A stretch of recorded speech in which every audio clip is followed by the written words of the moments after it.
Hey, Jeffrey here with Tracking Wonder. Boy, I wanted to offer some perspective on perspective in these surreal, at times disorienting, kind of crazy times that we're in right now.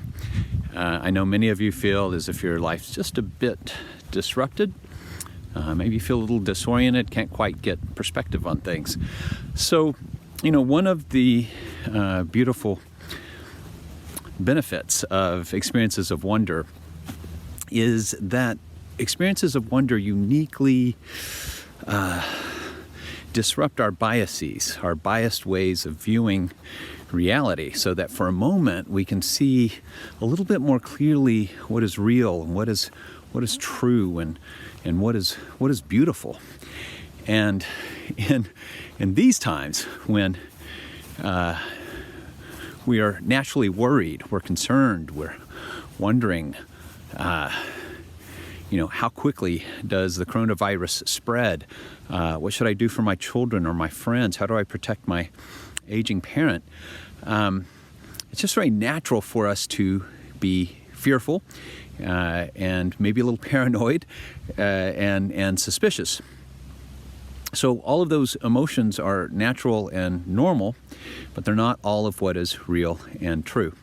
So Marty Seligman and Christopher Peterson, the founders of positive psychology, pulled together massive research in the whole history of psychology, and they determined 24 character strengths in the human species, 24 strengths that really, if we can foster and cultivate more of, we just, we're actually better versions of ourselves. And one of those character strengths is perspective. It's directly tied to wisdom.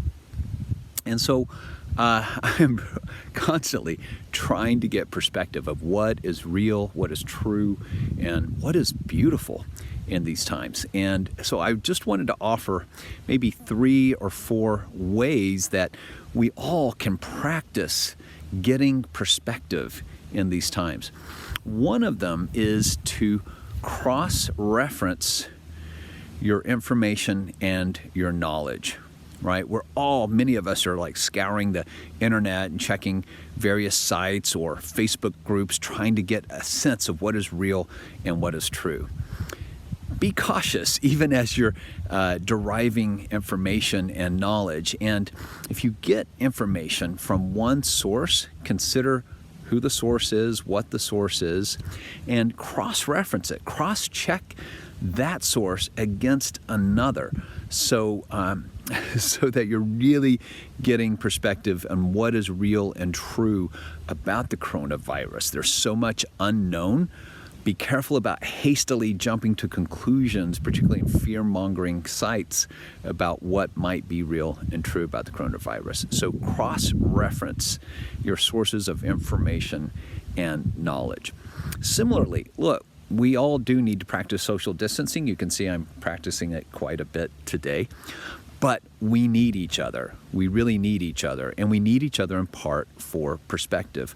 So the second way to get perspective is to sustain deep friendships with people you care about and hold meaningful conversations with them about what is emotionally real and true for you, and share some information and knowledge and get perspective with one another about what might be real and true for you. It might be what is real and true for your community and for the globe.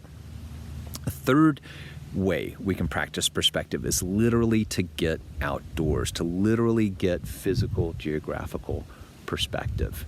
And here I am at standing on the Shawangunk Bridge with the Catskill Mountains behind me, and when I come out here, it just reminds me what matters. It reminds me to expand my perspective, to expand my mind and my spirit about what's real and what's true and what's possible.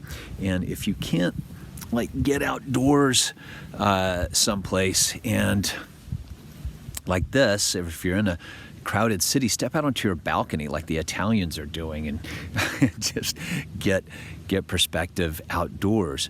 Literally recline on your back and gaze up at the sky for 1 minute and you will have a shift in what is real and what is true and what is beautiful.